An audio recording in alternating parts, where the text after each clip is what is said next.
Thank you. Welcome everyone to our last biweekly cohort 2 meeting before we move into our summer schedule, and Jen is going to talk about that next. So I will turn it over to you, Jen. You have a few things. Thank you, Sandy.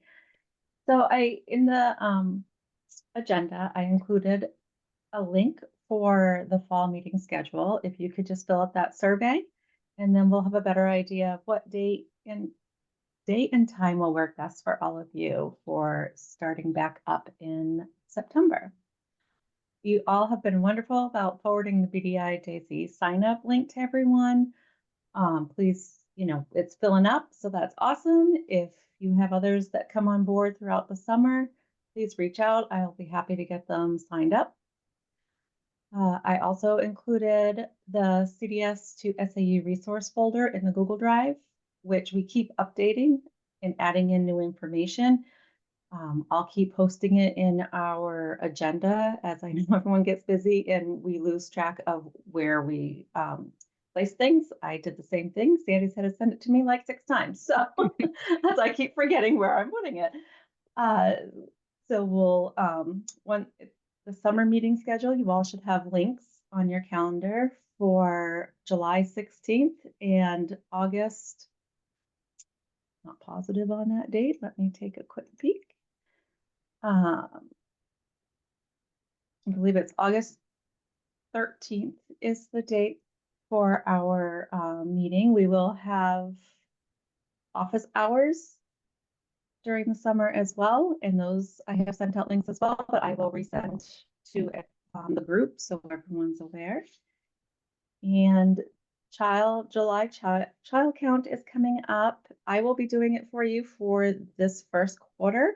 I will send you a copy of the child count report because the report I am sending you will be the report you will be filling out for second quarter, third, and fourth quarter. That way you'll have a template to work off of. The children are already there, so you won't have to add them back in October for the October count. So it should give you a little bit of a head start, and we will have a meeting around child count for you in October. We don't expect you to know how to do it. Just from my report I send out. The funding should be coming out as well. I will pull the numbers June 23rd, and then I pass them over to Paula Gravel and her team. They then verify the information, and if we need any documentation, which we shouldn't this time around, the checks will be either mailed out or sent ACH, however you have it set up to your account. If you took early funding, it will be deducted from that first check, just FYI on that. And I'm going to turn it back to Sandy on mixed delivery support. Great. Thank you, Jen. Before I move into the next part of the agenda, does anybody have any questions about the items that Jen went over? The funding, summer meeting schedule. We're all good. And Paula is putting a note in the chat for everyone to look at as well. Okay. So the next item on the agenda is about mixed delivery support. And so when we talk about the mixed delivery system, we are talking about the child cares and preschool programs that are in your catchment area. And so some of the school districts have asked for some support on identifying and working with, meaning connecting and collaborating and looking at next steps with the programs in their catchment area. So I want to extend that to everyone here. And if you would like support with that, all you need to do is reach out to either Jen or myself or both of us, and we will set up a time where we'll have a team of people that will help support the next steps for you and looking at that mixed delivery system in your catchment area. So next on the agenda, I'm going to turn it over to Marcy Whitcomb from the Early Learning Team to talk about the Early Learning Team Fellowship. Thank you, Sandy. Hi, everyone. My name is Marcy Whitcomb. I'm the public pre-K consultant here on the early learning team at the Department of Education. My role is essentially to support public pre-K programs and their partnerships with alignment to Chapter 124 and general pre-K education through classroom observations, meetings, resources, guidance, that sort of thing. I was asked here today to talk to you about an opportunity that we have coming up. We have built out, it's called Leading Early Learners, and it's a professional learning series geared toward administrators to learn more about young child development and early learning best practice with a pre-K to third grade focus. This is a partnership that we built out between our Maine Department of Education, Maine Roads to Quality, our professional development network for early learning in our state, and then the Maine Association for the Education of Young Children. So the program essentially is a year-long program. This year we'll start on September 24th with a virtual kickoff session. And then it is broken down into 5 modules. Each module is about a month long, and it's done online. And then there is a virtual PLC at the end of each module. So there's some work in between. It's classroom observation, taking what you're learning and bringing it into the classroom, seeing what children are doing in development, best practice, and all of those sorts of things. A couple of fun things. Module 1, the PLC for Module 1 this year is scheduled on October 23rd, and it aligns with our early childhood conference through Maine EYC, which is in Portland this year. So the PLC will be on Thursday night in Portland, and then part of that is also conference attendance the next day, which is optional. But it's a really great place to sort of see what is out there for early childhood. There's a lot of really amazing sessions about best practice, partnerships, childcare and public both coming together, that sort of thing on the whole gamut of early childhood. And then our final module ends with a in-person gathering this year. It's scheduled on March 25th. We don't have a place for that. It's usually about 3 hours. We kind of talk about a culmination of the program and then sort of projects that folks are doing or their next steps, what they're interested in, and sort of continuing their learning about early learning.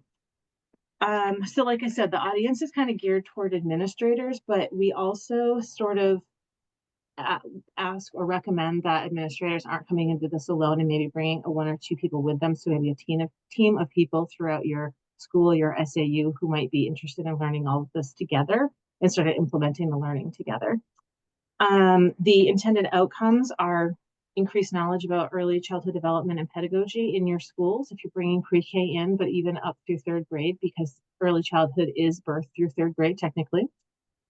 Strengthening early childhood leadership abilities and skills within your districts and communities, and identifying resources and key components of high quality early childhood education and programming in your schools.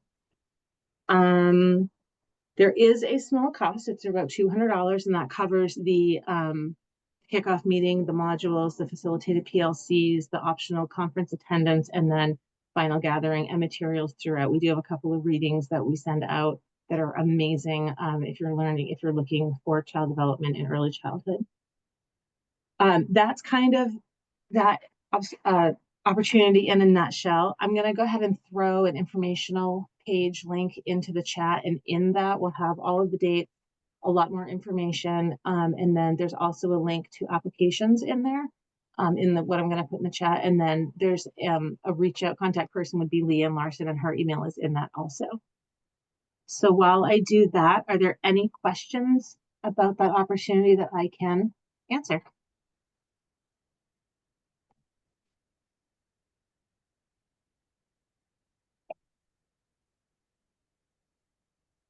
Hey, thank you, Marcy. You're welcome. Oh, there's a question in the chat. How do you register? There is an application form. I'm going to throw it in the chat right now. So the link that I just put in the chat goes to an informational sheet. You'll see at the bottom of that, there's a link to an application. And then those applications are due. We're taking applications through July 14th. So there's a live link in that. There's a live link in the link I just posted. And if you have any other questions after we jump off today, feel free to reach out to Leanne. You can reach out to myself as well, but she can answer any of the questions that you have.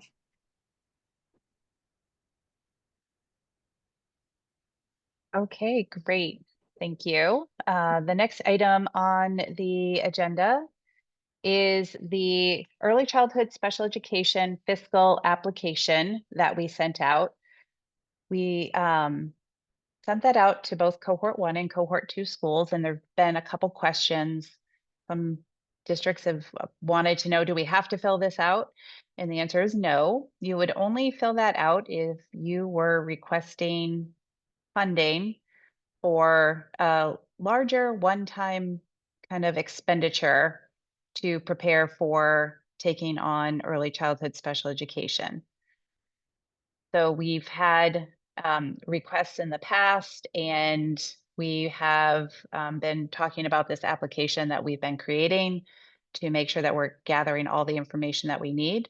So the application is complete, and Jen sent it out to everyone. So you should all have it. If you have any questions about completing it, or would this item or project that I'm thinking about fall under this, please feel free to reach out to Jen or myself, and we will get those answers for you. Any questions about the application?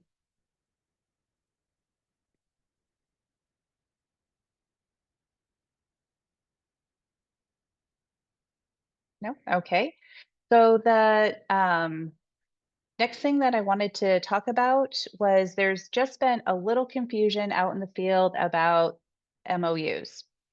So we use that term for many different MOUs that we have in the field. Recently, school districts that have public pre-Ks were asked to update their MOU with CDS. So that's one type of MOU. So if you have a public pre-K program, you would have been asked to update your MOU with CDS. We can help you with, once that's done, you can send it to us, and I'm pointing to Jackie Hersom. She can help with that, or myself, or you can send it to Dan Hemdall for his signature as well. We can help with that signature. And then there's the bigger, I want to call it MOU, that we will be developing with all of your school districts this summer. And I know Jen has been working on blocking out some times and getting ready to schedule those meetings. You haven't scheduled them yet, right, Jen? No, okay. So we will be connecting with all of you to schedule that meeting. At that MOU meeting, we will be, the CDS director will be there, the special ed director, and you can have your superintendent as well if you want, or business manager. What that meeting will do is really articulate if you are going to be accessing CDS to provide any services or supports. And we're going to be spelling that out, as well as different items that we need, the Maine Department of Education would need from you as well. And so that will be articulated into an MOU. I know many of you have been already thinking about what needs you have, and sending us ideas of what you would like in that MOU, and that's fine. We have a very legalese form MOU that we have to use, so we will make sure that we capture all of those pieces in our form. You will then get a copy as well. So I just wanted to put out that clarification.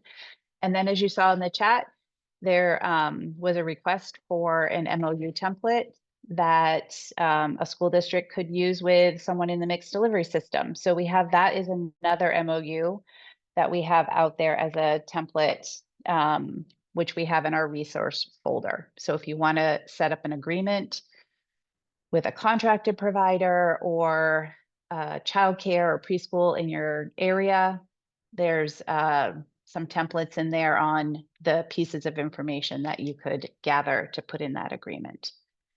And then the last thing that we wanted to do this is to open up to see if there are any lingering questions before we head off into the summer. And I know you are all wrapping up your school year and are extremely busy. So we're glad that you're here today. So if you have any questions, you can either unmute or you can put it in the chat.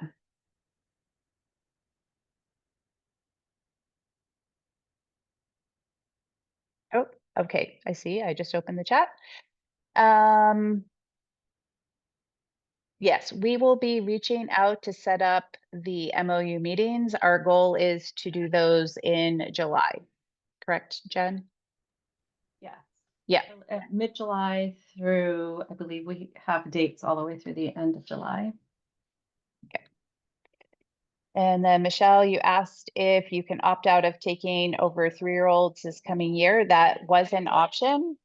I guess it could still be an option for SAUs entering into cohort 2. So yes, if that is something you're thinking about, Michelle, why don't you reach out to me and we can schedule a time to talk about that. Okay. The other thing that I'm hearing when I, been connecting with community service providers is that the rate that they are paid is determined by CDS. So how is that? Because like if I need to contract out for, let's just say a physical therapist, you know, and the rate is, I don't know, $100 an hour. That's probably a little less than what I'm paying right now. How does that work? Yep. So that is up to between you and that contracted provider, meaning your school district and the contracted provider. CDS will not have any involvement in that unless you are contracting with CDS and they're contracting with a provider, if that makes sense. But if you are I'm doing an MOU with CDS for, let's just say, 4-year-olds outside of my public school catchment, then the rates would be set by CDS. But if it's something that the RSU for the kiddos that I'm providing, that's different. Correct. So how does that work? So like, I'm going to use Discovery Kids. I know you know Discovery Kids. When I talked to Alan, he said that the rates are set by CDS. So there's a rate sheet that CDS has that I don't know if we've provided for you all. No? Okay. So that's something that we can provide. We do have a rate sheet that we have. And in CDS, a lot of the related services are kind of in alignment with Maine Care rates at this point. But it's different, Michelle, if you're talking about general education programming, which is dictated by the ECETA contract with CDS. And then, as many of you know, there is a daily rate now for the special purpose preschools that's been set by Barb McGowan, just like she does with the special purpose schools. So the ECTA is a little bit complicated, and we can certainly support you, like having potentially a separate meeting with you on that. It's the acronym is, help me, Jackie, Early Childhood Education Tuition Agreement. Yay, I got it. So it is, it is set individually. It's all over the map depending on the cost of the program. And, so if you want specific support with like Alan Tomasello's program or anything in your catchment area, I think we could do it in a different meeting. Okay, because like I know, looking at my 3 and 4-year-olds coming in, that there are some that are placed in some of those type of locations. Mm-hmm. And the interesting thing about the special purpose preschools is that they have both self-contained day treatment programming and they have general education programming. So it is different than the special purpose private schools that you're used to dealing with K to 12. Yeah, those are the things I need to get my head wrapped around.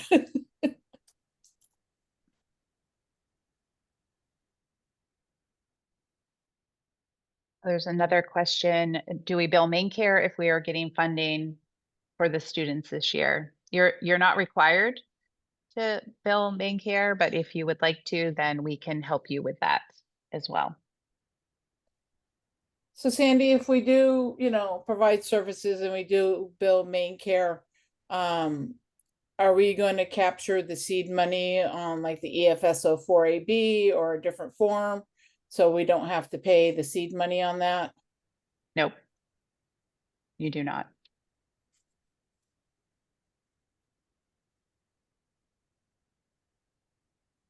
So how does that work if we're, like, we use EDMS and Mhm. so, they do the billing. Is it based on how the kids are registered in the schools? You have to make a separate service location center for preschool students if you are interested in billing main care. So that is how you would delineate those children. You can't get double funded for services, so it's a bit different again than school aged, but you do have to work with OMS, Trista Collins. I'm sure you already know who that is and where to find her to set up a separate service location for that age group. Right, thank you. Good questions.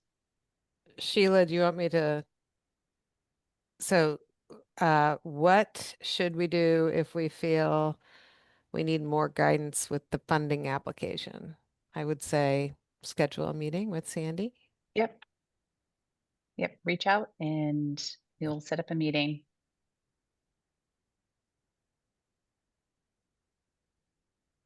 Cindy, there's another form that has to be filled out by Friday. Is that associated with the cohort or is that just early childhood? Is that the survey?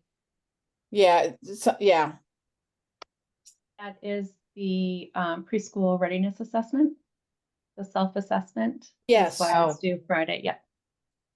Well, it is, I had some questions about that, so I'm not sure if that applies to this meeting or not, but so it's like we work with Waldo Cap.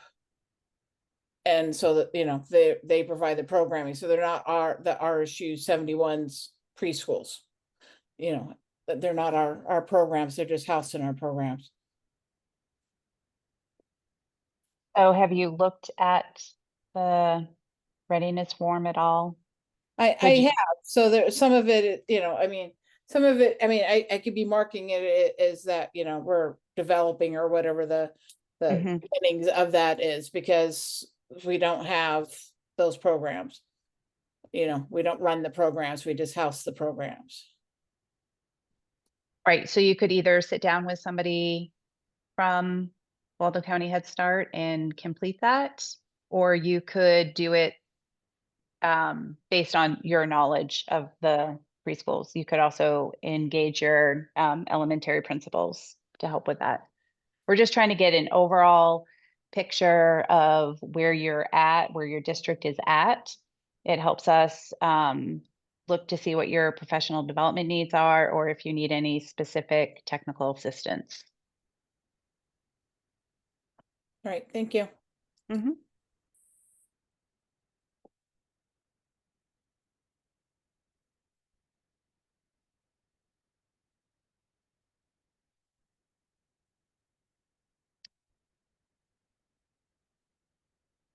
Any other questions while you have us live here today?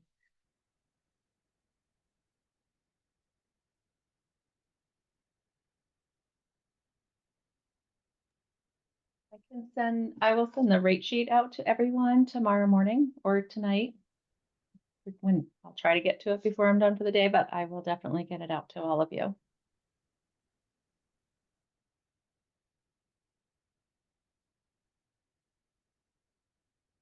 Okay, well, if there are no other questions, and I'll stay on a minute in case anybody wants to hang around and ask one in a smaller group. Um, have a great, wonderful afternoon. Enjoy the sunshine while you can. And thank you for all that you're doing, and we will see you this summer. Thank you.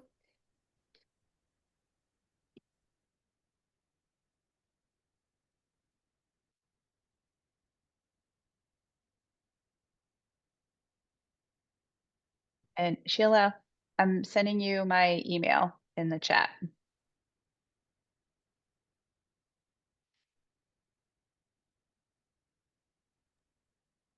Could I get just a quick clarification on the billing and main care? Because I know it was mentioned the double dipping, and that's why I was a little confused about the money that we're getting for the special ed kids and then billing for like speech and OT services, because it feels like, is that double dipping or how does that working?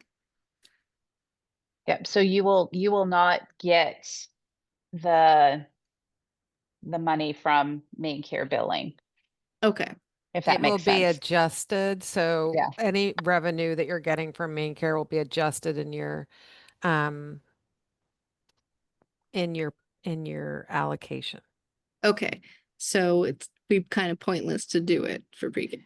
Well, no, because you are, providing federal dollars in replacement of educational dollars. So that Got just helps in a larger sense. Um, but it is something that, we have to come to terms with as a state, in that the input, like the incentive for you to bill it's just, you'd get the money, like as you're billing main care, you get money directly. But there would have to be the adjustment because you can't get double paid by the state, if that makes sense. Yeah, we don't bill at all, so we'd be taking all of that on if we decided, you know what I mean? Like we haven't billed main care. So they're like, well, do we start now that we got pre-K coming in? Do we have to? So that's why I was trying to get some clarification for the business office. I would say, if you don't bill main care at all, we are doing some work to understand how the state can bill on behalf of SAUs. We're looking at statewide implementation of a data system, and we have a bill coming forward with more steps. So I'd maybe hold off until there's more guidance on that. Okay. Thank you so much. Yeah, no worries.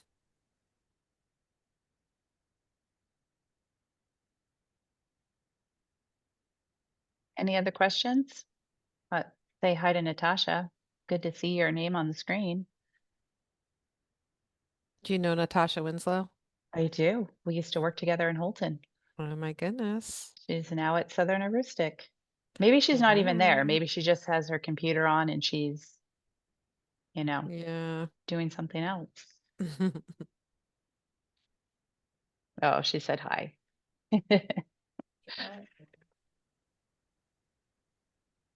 I have a clarifying question about screening. Oh. Are we required, like we are with kindergarten, are we required to offer screenings for like 3 and 4-year-olds? So that would be what's considered a child find activity. So Mhm. you could do that.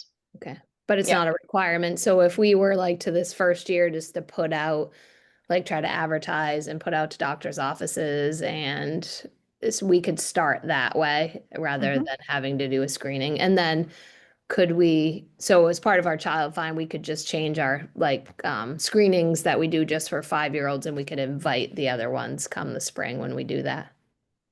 Do you screen all of your pre-K students? Do you have public pre-K and you screen them all? Well, we don't, but we have Head Start. They screen all of theirs, but they don't Mhm. screen everybody else. They just screen their own.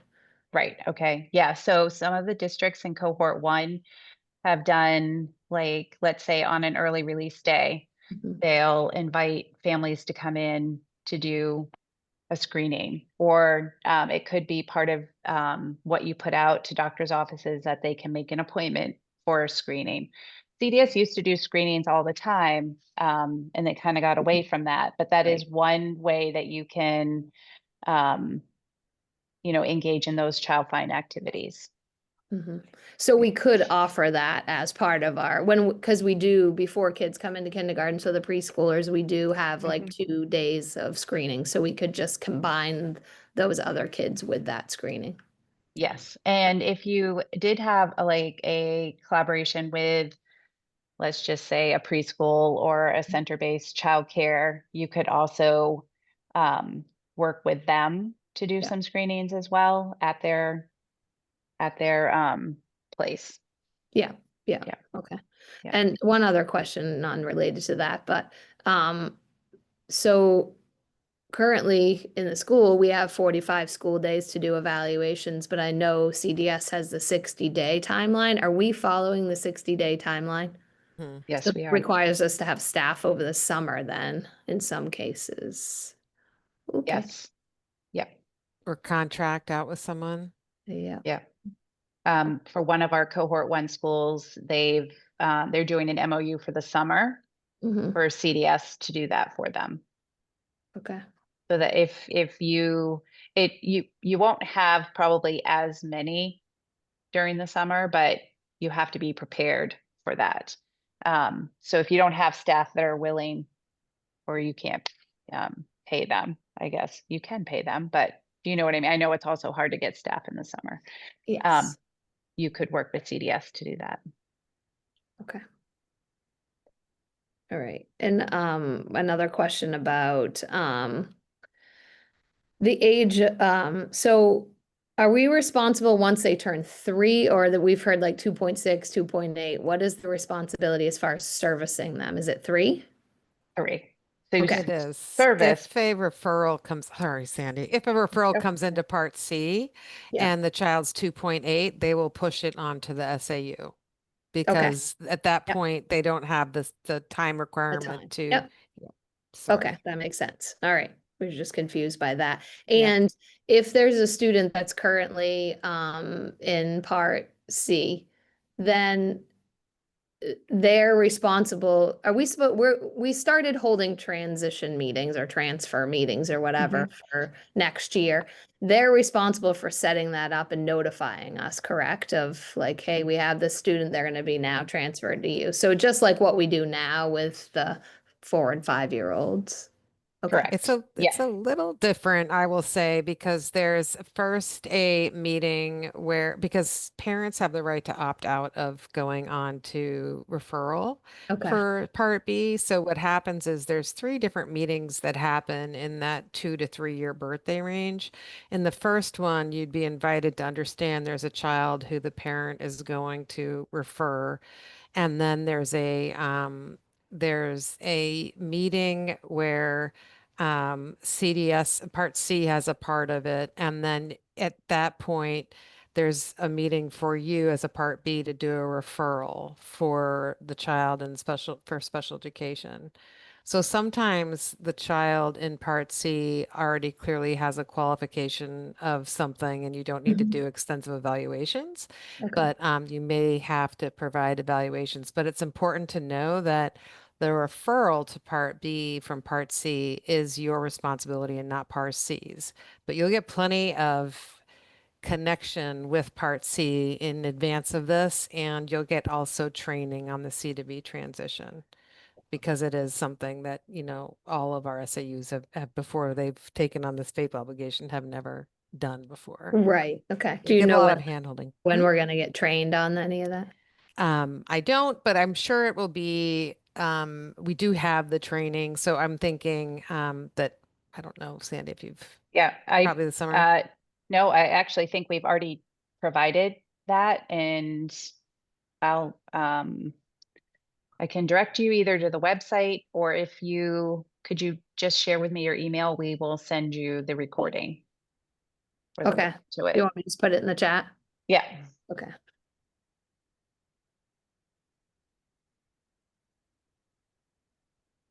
We'll probably do another refresher on that because it is such a new concept.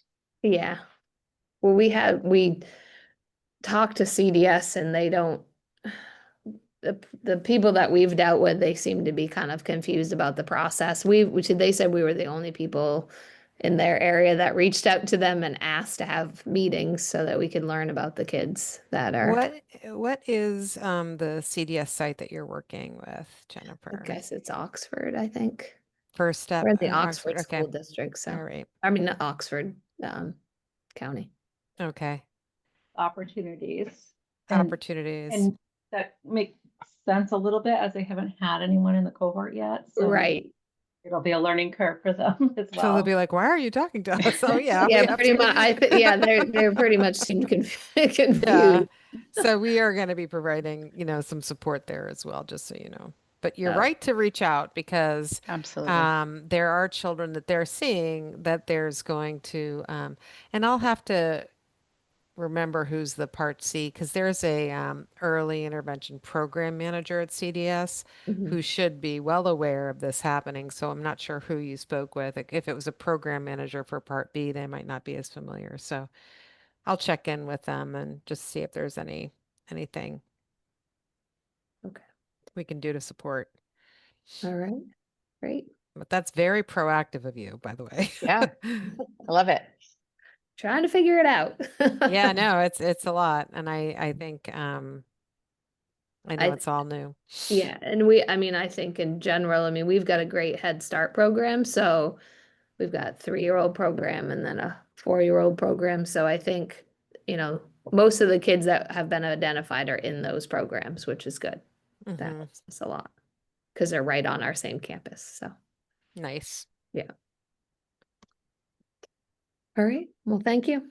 Thank you. Sheila, did you have any lingering questions? Well, thank you so much for sending me your email, Sandy. I'm kind of wrapping things up as a director. I was really hoping to retire this year, but I'm actually going to be teaching again. Oh my goodness. And we have a new director coming on board in school year Okay. 93. And, I'm really glad, I really stayed an extra year to finish our review in our CAP program. So thank you so much, Aaron. You sent out those letters and that clears us I think for like 4 years, which is awesome. Yep. It was a haul. And but anyway, it's done. But this is the next thing on the horizon. And I just want to leave the person who's replacing me with the right information and doing the right things. So, and financial things have always been like right up there with, my biggest concerns. So, Sandy, like, my assistant superintendent would love it if we could set up some kind of meeting with you because I don't know, I don't do a lot with the directors group in Hancock County. They're super friendly and nice, and I've known them for about 15 years, but it's Swampville for me. Mm. Um, so, We will do that. And Sheila, I want you to know that I have known Julie Horton for a very long time, and she is fabulous. So I knew that we were going to have new directors and new superintendents coming into the cohort at some level. So we knew that we would have to reach out and schedule meetings. So would you like that to happen after July 1st or before July 1st? I think my assistant superintendent would at least like a meeting before July 1st. If we could, Okay. if we, if I'm sure like in your office, people are going to be taking vacation, holiday, whatever. And I want to too. Yes, and do you want Julie to be invited to that as Yeah, well? that would be awesome. Okay, I think, yep, awesome. We please. can do that for you. Okay. All right. Um, so Dawn McLaughlin is our assistant superintendent. Do you want me to send out a time and date, or do you want to just do it from your office? Take care of that for you. I just don't have Dawn's email address or Julie's. So if you can I put that in don't the have chat. Julie's, I Okay. can get Julie's. I have it. Okay. Yeah. Okay. but Dawn it is oof. Um, sorry, let me just start again. DMCLAUGHLIN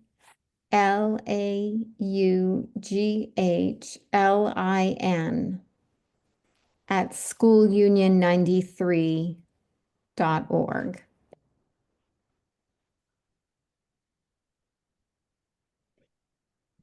Thank you.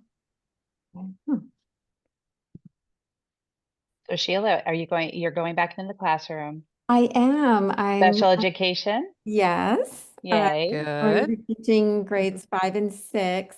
So I had been, a long time special ed teacher and went into, and became a director here in School Union 93 in 2012. And I did it for about 7 years. And then the principalship in Castine came open. It was a teaching principal position. And I went there for 6 or 7 years. It was wonderful and I loved it. And I probably should have stayed. But we went through, in the course of about 2 years, I think they'd gone through 2 different directors. One lasted about 6 months and one lasted less. And, the superintendent was just desperate to have somebody fill the position. And so I kind of reluctantly thought, well, I can do it, it'll be my last 2 years, it'll help my retirement and I can do it. And then I found out like I couldn't retire.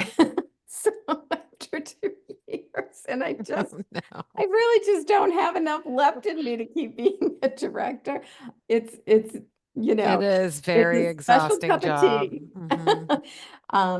But I am, I'm excited to be going to Connors Emerson on MDI, and I know Oh, so like Melissa Beckwith, and mhm. I've known her for a long time, and it's a really, really nice school. So excited. Oh, good. I can't tell you, but I and I keep know my teaching certificate just in case. I'm like, that's it. I'm going back. well, you just never know. And as a teaching principal in Castine, I was doing language arts and social studies for grades 5, 6, 7, and 8, which sounds like a lot, but it's a small school.